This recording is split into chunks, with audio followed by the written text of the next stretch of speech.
Les JSON Web Tokens tentent de répondre à un problème simple et complexe à la fois, celui de l'authentification.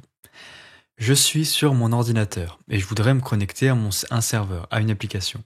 Je vais envoyer mon nom et mon mot de passe au serveur pour qu'il vérifie mes informations. Il va aller voir sur une base de données où il a tous les noms et les mots de passe des utilisateurs, vérifier que ce jeu existe bien, et ensuite le problème c'est comment faire pour qu'il se rappelle que je me suis connecté. Parce que par nature, les connexions HTTP sont stateless, c'est-à-dire qu'entre deux connexions, le serveur ne se rappelle pas ce qui s'est passé la connexion précédente. Il ne se rappelle pas naturellement qui s'est déjà connecté ou non. Une des solutions serait de profiter de la mémoire de la base de données en lui donnant un code pour identifier l'utilisateur à sa session. La base de données devient donc responsable, en plus de contenir les noms d'utilisateurs et les mots de passe, responsable de la gestion des sessions. Ensuite, ce code qu'on aura renvoyé à l'utilisateur pour qu'il puisse s'en servir sera rajouté à chaque requête future, puis comparé sur la base de données pour bien vérifier que c'est bien le code d'une session en cours. C'est ce que l'on appelle Session-Based Authentication, une authentification basée sur la session, une session enregistrée dans le serveur ou une base de données. Cette solution pose plusieurs problèmes. Par exemple, si votre application grandit en complexité et qu'il y a plusieurs entités de plus en plus qui sont censées communiquer entre elles, ça devient assez compliqué de gérer les sessions centralisées sur une base de données. Il y a un autre système qui existe qui s'appelle le Token-Based Authentication.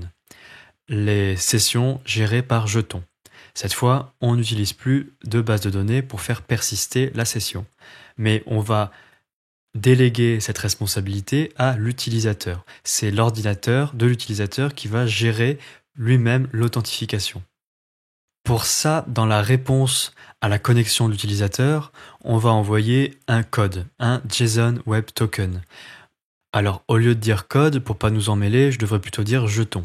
Et ce jeton, qui ressemble à un code, sera en partie chiffré grâce à une clé secrète. Et c'est cette clé secrète qui nous permettra de vérifier sa validité à l'avenir, puisque ce jeton ne sera pas enregistré sur la base de données, il sera seulement sur l'ordinateur. Ce jeton sera ensuite ajouté comme pour les sessions, comme le code des sessions, à chaque requête, mais cette fois pas grâce au cookie, mais dans le headers de la requête HTTP. De cette manière, l'utilisateur pourra communiquer avec n'importe quelle API tant qu'il a un code valide, vérifiable, ensuite grâce à la clé secrète, il pourra s'authentifier partout très simplement, ce qui est très avantageux comparé à la session enregistrée sur une base de données. Un des sites de référence quand on démarre avec les JSON Web Tokens, c'est jwt.io. Là, vous pourrez tester vos jetons et voir un peu comment ils se composent. On en a déjà un à la page d'accueil qui est un exemple. Le jeton est décomposé en 3 parties. Une rouge, une partie rose et la partie bleue. Chaque couleur à gauche correspond à sa couleur à droite au message décodé. On peut voir que les couleurs rouge et rose sont décodées en JSON, donc ça devient un objet lisible, très proche d'un objet JavaScript, et par contre la partie bleue en bas à droite, c'est marqué Verify Signature, et donc apparemment c'est pas lisible. Un JSON Web Token est donc constitué de 3 parties distinctes. J'ai rajouté en haut le nom de l'algorithme RS256, c'est parce qu'il y a plusieurs algorithmes possibles, forcément, sinon ça serait trop simple. Un autre très classique, c'est le HS256. Nous, on va utiliser le RS, qui est un peu plus complexe, mais en même temps un peu plus pratique, parce qu'il y a 2 clés différentes, mais on va y revenir. Donc, les 3 parties d'un token. La première partie est le headers, et à l'intérieur, on aura quelques informations du genre quel algorithme a été utilisé pour le token. pour le jeton. Ensuite, on a le payload. C'est à l'intérieur de cette partie, on aura plus d'informations. On peut avoir des informations sur l'utilisateur, la date d'émission du token, la date d'expiration. Parce que bien sûr, les jetons auront une durée limitée. Sinon, avec le même jeton, on pourrait se connecter indéfiniment à notre session. Ensuite, la dernière partie sera la signature. Et c'est la signature qui est chiffrée. C'est la signature qui est transformée grâce à l'algorithme en quelque chose d'infalsifiable. Les deux premières parties sont donc simplement encodées en base 64 pour les rendre plus faciles à transporter sur le réseau. C'est pas du tout du chiffrement. Les données à l'intérieur sont absolument pas protégées. Il faut donc rien mettre de sensible qui pourrait compromettre votre utilisateur. Vous pouvez mettre les noms ou leur état, leur statut pour les autorisations, mais pas plus. C'est la dernière partie, la signature, elle, qui va être chiffrée grâce à l'algorithme. La signature va en fait être un chiffrement des deux premières parties, le headers et le payload, grâce à une clé secrète. Et cette clé secrète rendra donc le message infalsifiable. Cette étape n'a pas pour but de protéger les informations à l'intérieur, mais seulement de créer un code unique constitué à partir des informations d'utilisateur et d'une clé secrète, qui sera donc ensuite vérifiable comme un code haché par exemple. Vous voyez que si je modifie ne serait-ce qu'une seule lettre à l'intérieur de la signature, à l'intérieur de la clé secrète pour générer la signature, tout le code va changer radicalement. Il est donc impossible de remonter à la clé secrète à partir de la signature. Et cette clé va donc chiffrer, comme je le dis, je le répète, mais elle va chiffrer les deux premières parties pour en faire une signature unique et liée à l'utilisateur. Dans ce jeton, on a donc pas mal d'informations. On a dans le payload quelques informations au sujet de l'utilisateur, combien de temps sa session va durer avant d'expirer, avant de devoir générer un nouveau jeton, et en plus une signature, une clé unique et infalsifiable qui nous permet de vérifier ensuite sur le serveur que ce jeton est bien légitime, qu'il a bien été généré à partir du serveur. Nous, ce qu'on va étudier, parce qu'il y a encore une subtilité, c'est, comme je vous l'ai dit, l'algorithme RS256. Et dans ce cas-là, ce qui est encore plus pratique, c'est qu'il y a deux clés. Il y a la clé publique et la clé privée. Alors ça rend ça un peu plus compliqué, c'est sûr, mais aussi beaucoup plus flexible. La clé privée va nous permettre de créer le jeton et la clé publique va nous permettre de vérifier la validité du jeton. Donc n'importe qui pourra vérifier que le jeton est bien valide, par contre une seule entité pourra créer le jeton. Grâce à cette clé publique, on pourra seulement vérifier que le jeton est bien valide. On ne pourra pas recréer la clé privée, on ne pourra pas la retrouver, ni falsifier de faux jetons. On pourra seulement vérifier que l'utilisateur est bien un utilisateur réel et qu'il est bien connecté en ce moment, qu'il a une session en cours valide. Dans ce type de scénario, notre utilisateur qui veut se connecter à sa session enverra donc ces informations à un serveur. Il enverra son nom et son mot de passe. Le serveur, comme tout à l'heure, vérifiera que son nom et ce mot de passe correspondent bien à un utilisateur existant dans sa base de données. Ce serveur possédera une clé privée qu'il sera le seul à connaître. Grâce à cette clé privée, il pourra générer un jeton avec une signature infalsifiable, une signature chiffrée. Ce jeton, qui sera donc le JSON Web Token, qui aura cette tête-là, qui sera juste une suite de chiffres et de lettres illisibles, sera donc en possession de l'utilisateur. Grâce à cette clé, à ce jeton, qu'il ajoutera ensuite à chaque requête dans son headers, dans le headers de ses requêtes HTTP, il pourra communiquer avec n'importe quelle API qui possédera la clé publique et qui pourra vérifier que l'utilisateur est bien connecté et qu'il a bien une session en cours et valide sur l'application. Bien, alors maintenant qu'on a vu la théorie, on va passer à la pratique. On va créer un nouveau projet et on va essayer de manipuler ces jetons. Pour ce projet, on va utiliser Express.js. Donc on ouvre un dossier vide avec Visual Studio, on vérifie que Node est bien installé. Si vous n'avez pas Node, il faudra l'installer. et on démarre un projet avec npm init. Je vais ensuite créer un fichier JavaScript app.js qui sera mon serveur. Je vais installer Express d'ailleurs avec npm i express. Ensuite, et j'accélère un peu parce que normalement ça vous connaissez, je vais installer Nodemon.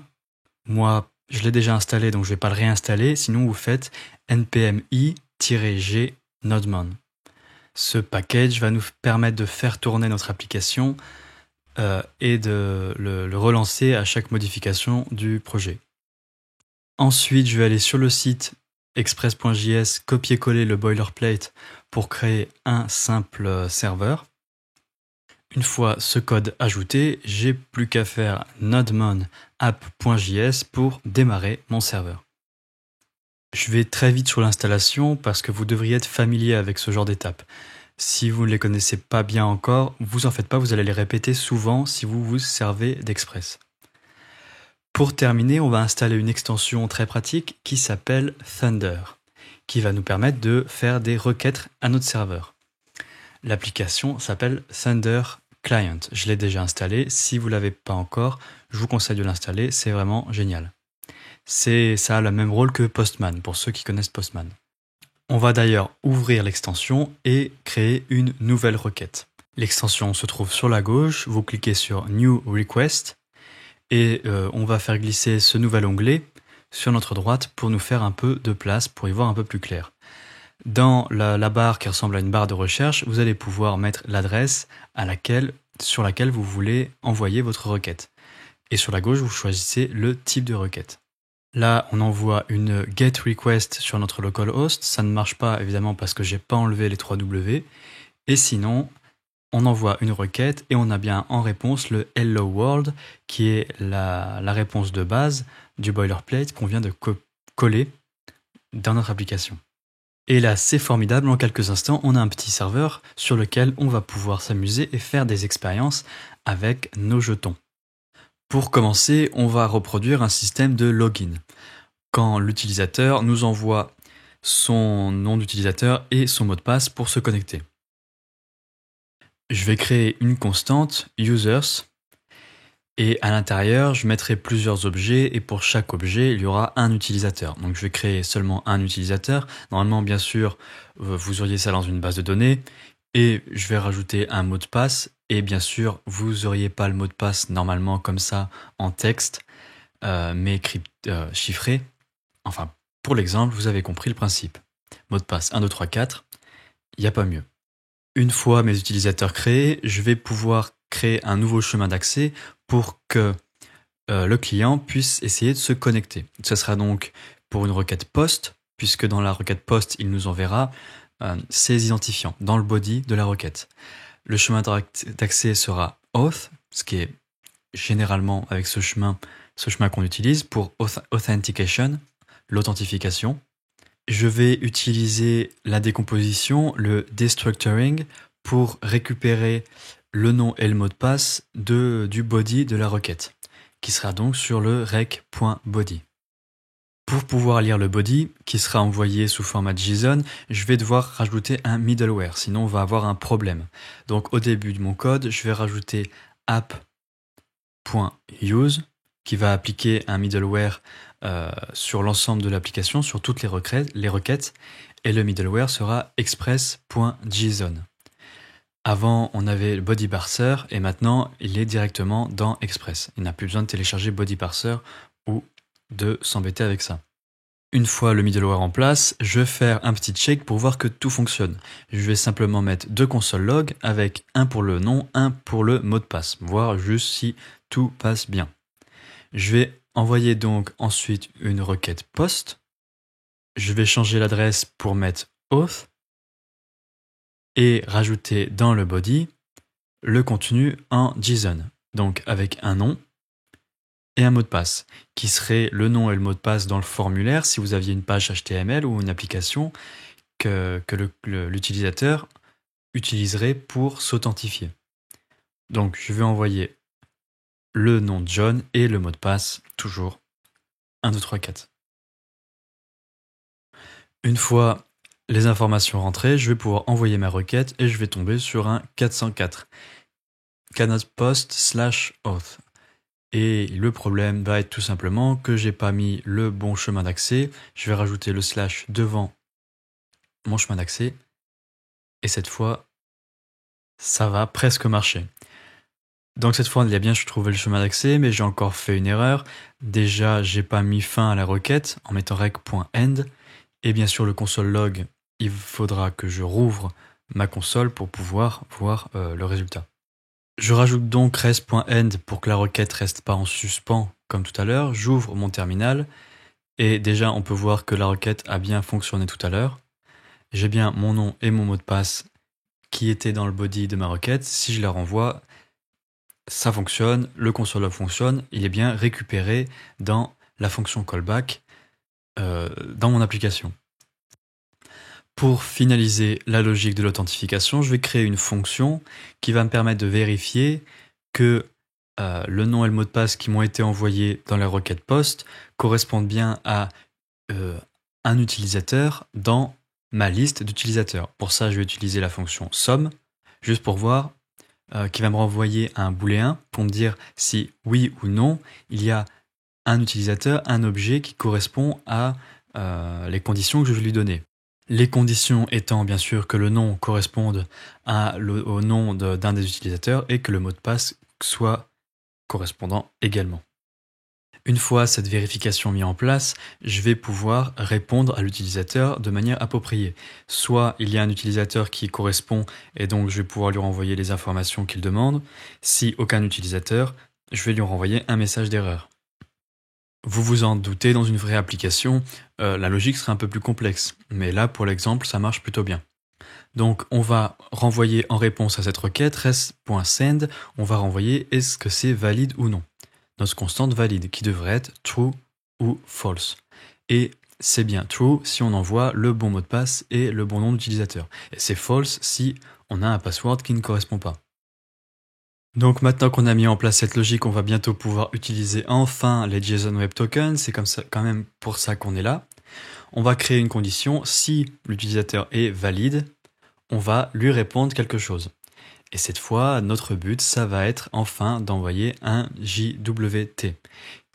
Si l'utilisateur est pas valide, on va lui envoyer un message avec l'erreur 404, comme quoi il n'a pas trouvé l'utilisateur, avec un message comme quoi il l'a pas trouvé. Maintenant qu'on a mis toute cette belle logique en place, on va pouvoir utiliser les JSON Web Tokens. Et pour ça, on va utiliser un package qu'on trouvera sur NPM qui s'appellera JSON Web Token, tout simplement en un mot. Grâce à ce package, on va pouvoir créer, grâce à un objet, on va pouvoir créer les JWT et la signature avec plusieurs algorithmes possibles. On va commencer par installer le package. Alors avant, Express me dit que la méthode res.send de mettre le statut en début de message, c'est deprecated. Donc je vais le changer et je vais le mettre comme ils disent de le mettre, c'est-à-dire res.status 404.send le message. Ensuite, je vais installer donc le package. Et une fois l'installation terminée, pour pouvoir m'en servir, je vais l'invoquer tout en haut de mon document. Et enfin, on va pouvoir passer à la partie un peu plus intéressante, c'est-à-dire créer un jeton, créer un token. Les méthodes sur le package sont très simples à prendre en main. Il y a une méthode pour décoder un jeton, une méthode pour vérifier la validité d'un jeton et une méthode pour créer un jeton à partir des informations sur l'utilisateur. Donc on va créer une constante token et on va invoquer la méthode sign sur le package JWT. La méthode sign, on va avoir quelques indices qui vont apparaître, va nous demander plusieurs choses. D'abord le payload, c'est-à-dire les informations qu'on va mettre à l'intérieur, les informations au sujet de l'utilisateur. Ensuite, une clé secrète ou une clé privée en fonction de l'algorithme. Et enfin, les options. Donc, en premier argument, on va passer un objet avec les informations concernant notre utilisateur. On va renvoyer le nom. On va éviter de renvoyer le mot de passe. Je pense pas que ce soit une bonne idée. Ensuite, en deuxième argument, on va passer une clé privée. La clé qui va nous permettre de créer la signature à partir du premier objet. Pour terminer, on passera un objet avec les différentes options et la seule option qu'on mettra, c'est l'algorithme qu'on désire utiliser. Et c'est l'algorithme RS256, celui qui utilise une clé privée et une clé publique. Pour générer ces deux clés, on va pas trop s'embêter, on va aller sur un site directement qui génère des clés automatiquement pour nous.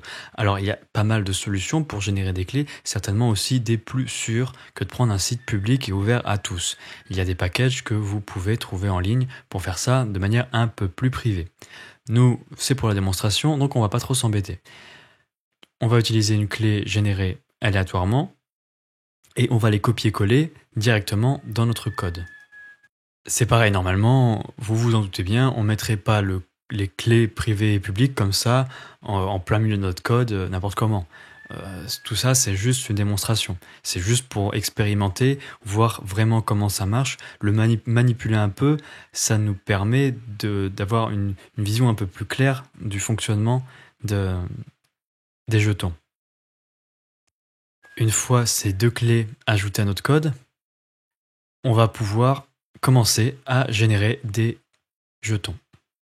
J'ai déjà la variable private key dans ma fonction jwt.sign, donc j'ai plus qu'à l'envoyer en réponse à ma requête post et voir ce que ça donne. Je vais le rajouter dans le rest.send token et si j'envoie le send, j'ai bien en réponse, en retour, un token. Un code illisible en 3 parties avec 2 points pour les séparer.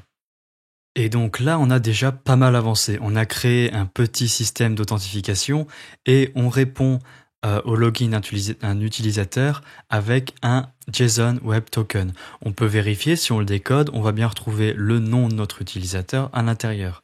Et on retrouvera d'autres informations comme l'algorithme, RS256 et une autre information IAT. Ça, c'est l'heure à laquelle notre token a été généré. Ça nous permet de déterminer ensuite, en mettant une heure d'expiration, combien de temps notre token sera valide. Mais on va pas voir ça dans ce tutoriel. Si la question vous intéresse, vous pouvez jeter un coup d'œil dans la documentation du package JWT et bien sûr tout ça est géré par le package nativement. Bien, maintenant, on va essayer de réceptionner ce token et de le valider pour envoyer des informations à notre utilisateur, des informations réservées aux utilisateurs connectés. Donc pour ça, on va modifier un peu notre app.get. On va lui demander d'envoyer les informations sur les utilisateurs. Donc bien sûr, là, ça va envoyer les mots de passe. Enfin bon, j'ai même pas besoin de vous dire de ne pas le faire. Alors, on va faire le test, on va ouvrir une nouvelle requête avec Thunder pour envoyer une requête GET sur notre localhost, sur notre serveur. Je vais enlever bien sûr le chemin auth qui ne nous intéresse plus et si j'envoie la requête GET, bien sûr, je vais avoir sans problème toutes les informations sur les utilisateurs. Pour prouver que l'utilisateur est valide, comme je vous l'ai dit, il va falloir ajouter dans le headers le token qu'on a reçu tout à l'heure. Et ensuite vérifier sur notre serveur que le token est bien présent dans le header. Donc dans notre requête get, on va regarder sur l'objet rec, dans le headers, ce qu'il contient pour l'instant. Et là pour l'instant, évidemment, il n'y a pas de authorization. C'est le nom de la partie qu'on va rajouter, authorization.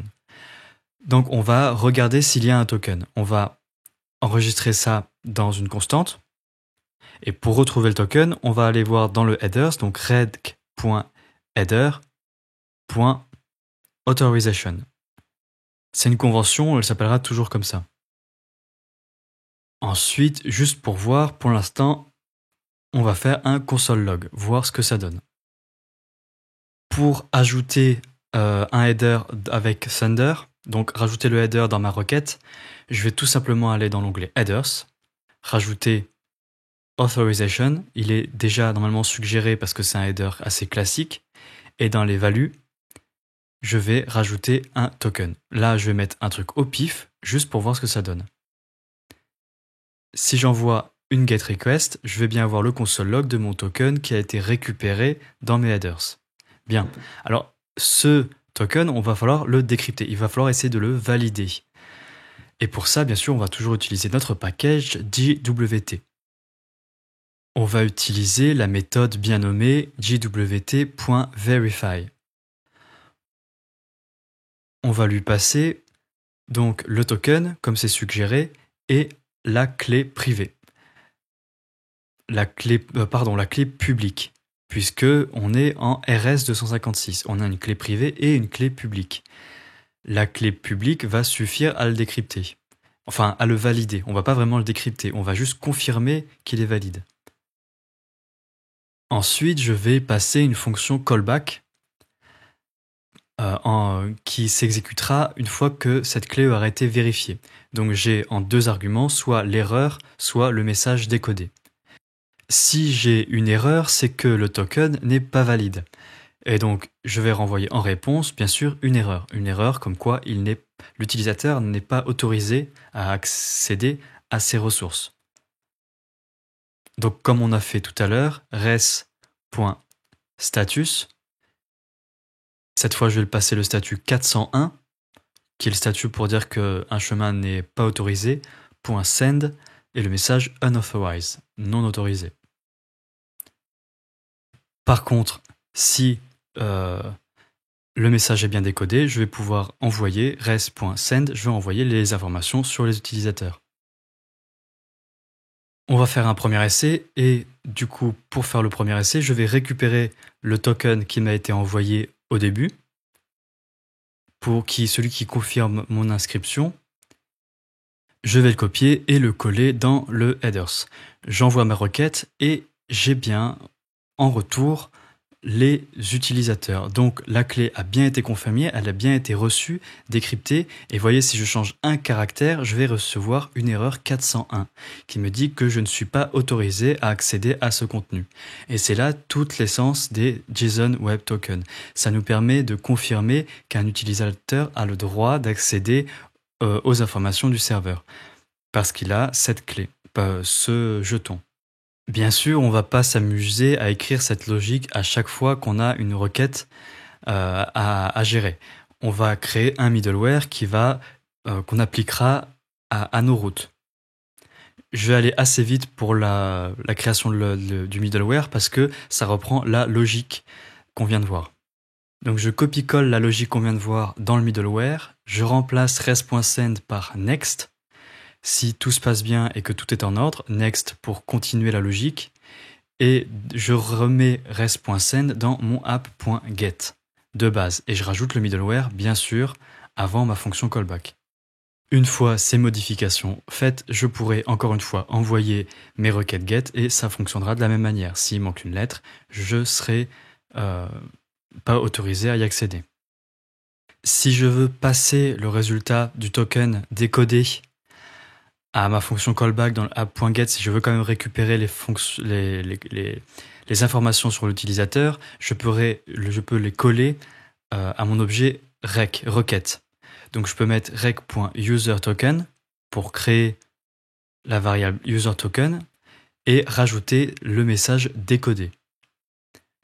Je pourrais ensuite le récupérer dans mes différentes requêtes qui utilisent ce middleware, tout simplement en mettant rec.userToken, pardon. Et maintenant, si j'envoie ma requête, je pourrais avoir en réponse les informations à l'intérieur du token, ce qui peut être très pratique. Voilà, c'est à peu près tout ce qu'on va voir sur les JSON Web Tokens. C'est un sujet assez vaste, il y aurait encore beaucoup de choses à dire, bien sûr, parce que les tokens ayant une espérance de vie limitée, faut en plus les rafraîchir régulièrement. Il y a une autre logique derrière tout ça, mais on va pas voir ça tout de suite parce que c'est juste une introduction. Si vous avez réussi à comprendre déjà le principal, vous pourrez au moins résoudre des problèmes et débugger des problèmes si vous avez à gérer des JSON Web Tokens. Parce qu'il y a pas mal de librairies qui vont vous permettre de gérer l'authentification, de décentraliser l'authentification, c'est-à-dire de la faire gérer par quelqu'un d'autre. Par exemple, Firebase fait ça très bien. Vous pouvez gérer l'authentification à partir de Firebase, qui va tout gérer pour vous. Si vous voulez vous connecter avec Google, connecter avec Facebook, connecter avec GitHub, il va gérer tout ça. C'est vraiment très pratique. Vous avez également Auth0, qui est une solution assez populaire. Voilà, c'est tout pour moi. J'espère que vous avez appris des choses dans ce tutoriel. Si vous êtes resté jusqu'au bout, franchement, merci, parce que c'est pas un sujet évident. J'espère vous revoir la prochaine fois et prenez soin de vous.